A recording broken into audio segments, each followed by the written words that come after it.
Hello friends, आज हम बात करने वाले हैं आपके बहुत ही ज़्यादा इंपॉर्टेंट टॉपिक के बारे में। तो टॉपिक आप देख सकते हैं, टॉपिक आपका क्या है। हमने लिया है आपका 2022 का पेपर, यूपी बोर्ड में जो 2022 का पेपर हुआ था, आज हमने उसको लिया है।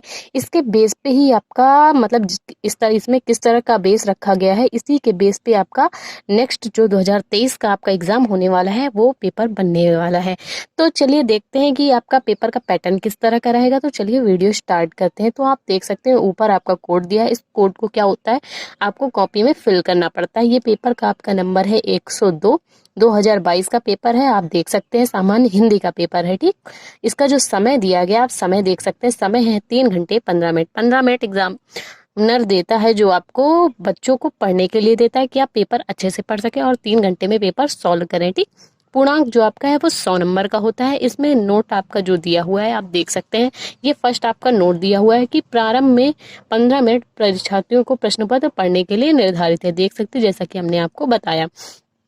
तो निर्देश देख लेते हैं कि निर्देश आखिर क्या क्या दिए हुए हैं। तो फर्स्ट निर्देश आपको दिया है, संपूर्ण प्रश्न पत्र 2 भागों खंड का खा में विभाजित है। खंड का और खा 2 खंड है। सभी प्रश्न करना अनिवार्य है, जिसके सभी प्रश्न करना अनिवार्य है। तो बिना टाइम वेस्ट किए चलिए खंड का स्टार्ट करते हैं। तो देख सकते हैं ये ऑब्जेक्टिव टाइप का है। तो खंड का आपका है, सरस्वती पत्रिका का संपादन किस युग में हुआ था। तो द्विवेदी युग में हुआ था। इसका एक आंसर है भारतेंदु युग, शुक्ल युग और शुक्लोत्तर युग। इस तरह के कुछ विकल्प दिए गए हैं। तो इसमें जो आपका राइट आंसर है उसको आप टिक कर लेना। और आप देख सकते हैं ये 1 नंबर में पूछा गया है। कितने नंबर में पूछा गया? 1 नंबर में क्वेश्चन पूछा गया है। तो अभी आपने क्वेश्चन नंबर का देखा, आप क्वेश्चन नंबर खा देखिए। क्वेश्चन नंबर खा आपसे क्या बोला जा रहा है, संस्कृत के 4 अध्याय। संस्कृत के 4 अध्याय पुस्तक के लेखक कौन से? तो जो राइट आंसर हो, रामधारी सिंह दिनकर इसमें टिक किया हुआ है।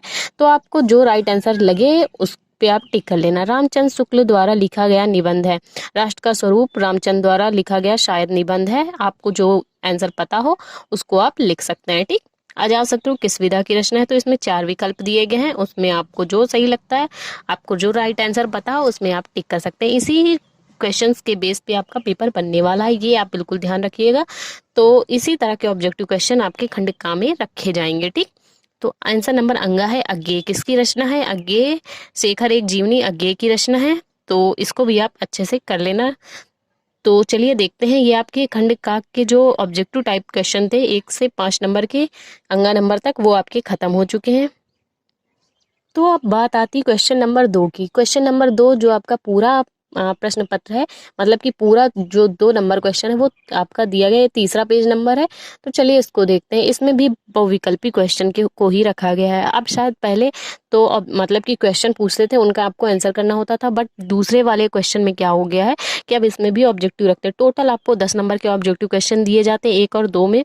तो चलिए देखते हैं, आप क्वेश्चन स्टार्ट करते हैं। तो इसमें क्या है, पद्य के क्वेश्चन दिए गए हैं। तो उसमें गद्य टाइप के थे, जो जिन्होंने गद्य रचना की गई थी उस टाइप के क्वेश्चन इसमें पद्य वाले की पूछी गई है, ठीक। तो इसमें क्वेश्चन नंबर का है आपका, कबीरदास प्रमुख कवि हैं। तो आपको बताना है निर्गुण कि सगुण कि प्रगतिवादी, किस युग के वो प्रमुख कवि हैं। तो ये आपको बताना है, ठीक। खा नंबर है, बिहारी लाल ने प्रमुख रूप से किस छंद की रचना की। तो ये भी आपको जो पता हो, जो विकल्प उसमें आप टिक कर लेना। नौका विहार कविता का संबंध किस नदी से है। तो नौका विहार का संबंध जिससे हो उसमें आप टिक कर सकते हैं। तो घ नंबर है, प्रयोगवादी काव्य धारा के कवि हैं। जो भी उनके प्रतिनिधि कवि हों प्रयोगवादी काव्य धारा के, उनको आप टिक कर लेना। तो चलिए नेक्स्ट क्वेश्चन देखते हैं। तो ये आपका अंगा नंबर क्वेश्चन है। आप देख सकते हैं आशु काव्य में प्रधान रस है। आशु काव्य में जो आशु तो पहले ही बता रहा है करुण रस। करुण रस जिसमें क्रंदनंदन होता है उसमें क्या होता है, करुण रस होता है। तो विकल्प आपका फर्स्ट पहले से ही सही है, ठीक।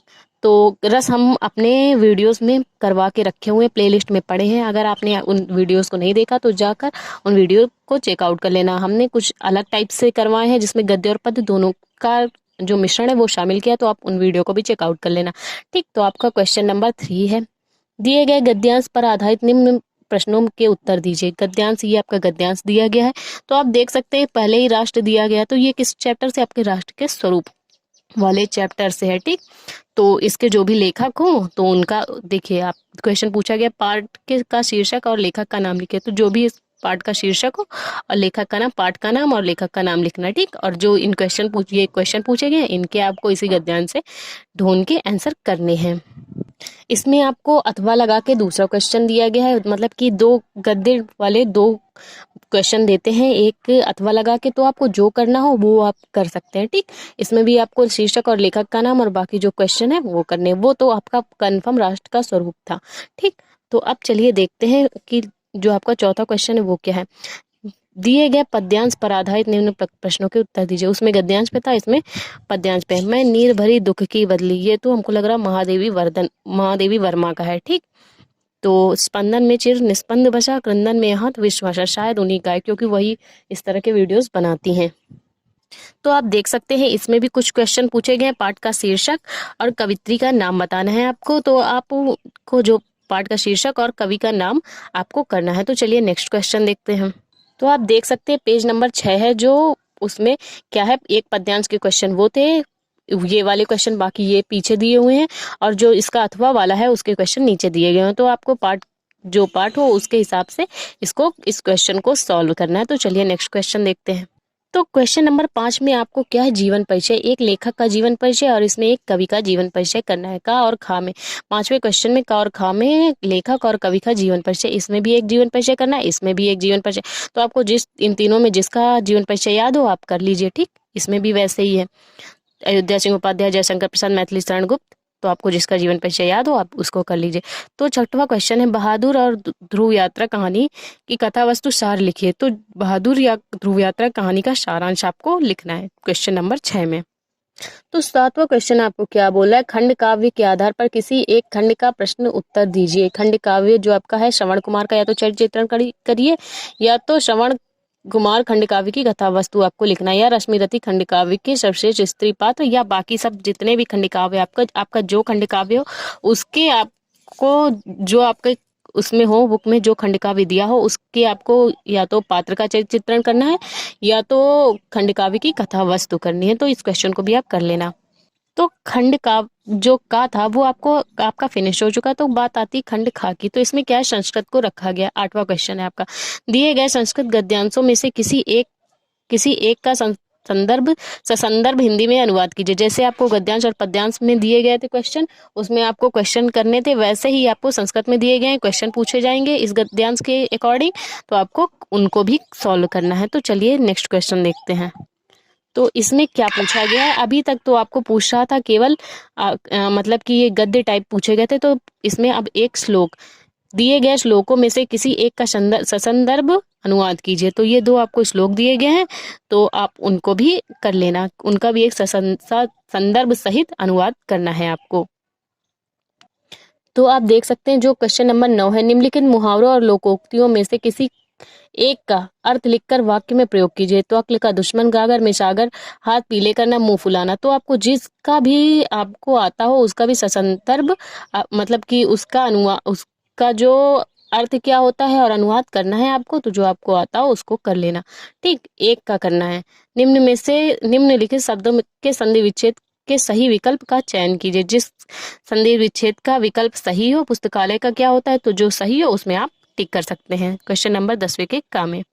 तो सेकंड आपको पूछा गया तथेति का सही संधि विच्छेद क्या है। तथेति का जो सही संधि विच्छेद है उसमें आप टिक कर लेना। नायक का सही संधि विच्छेद जो आपका सही हो उसमें टिक कर लेना। खा में आपको पूछा गया है दिए गए निम्नलिखित शब्दों की विभक्ति और वचन के अनुसार सही विकल्प का चयन कीजिए। तो ये आपको विभक्ति दी गई है, उसमें जो सही हो आपकी विभक्ति तो उसको आप टिक कर सकते हैं। तो पूरे में क्या है, पूरे में इसी तरह आपको बहुविकल्पी टाइप नामांशों की विभक्ति और वचन क्या है ये भी आपको बताना है। 11वां क्वेश्चन है शब्द युग्मों का सही अर्थ चयन करके लिखना है। अविराम और अभिराम में जो अविराम और अभिराम का मतलब हो उसको आप लिखिए। स्वर्ण और सवर्ण का जो अर्थ हो उसको आप लिखिए। तो अब बात आती क्वेश्चन नंबर 12 की, वीर रस अथवा श्रृंगार रस में जो आपको आता है उसका लक्षण सहित उदाहरण लिखना है। या तो इसका आपको दूसरा करना है खा में श्लेष अलंकार अथवा उपमा अलंकार की परिभाषा लिखते हुए उदाहरण। तो ये हमने प्लेलिस्ट में श्लेष अलंकार और उपमा अलंकार की परिभाषा दी हुई है, अगर आपको नहीं आती तो उसमें जाके चेकआउट कर सकते हैं। दोहा छंद अथवा कुंडलिया छंद का लक्षण और उदाहरण लिखिए। तो कुंडलिया भी हमने करवाया हुआ है, तो आप प्लेलिस्ट में जाके वीडियो चेक कर सकते हैं। तो अब 13वां क्वेश्चन है सफाई व्यवस्था हेतु उचित अधिकारी को एक पत्र लिखना है। इसमें पत्र लेखन करना है और जो 14 नंबर क्वेश्चन है उसमें आपको क्या करना है, आपको निबंध लिखना है। यहाँ पे पत्र लेखन और 14 नंबर में आपको निबंध करना है। तो चलिए देखते हैं निबंध कौन कौन से पूछे गए हैं।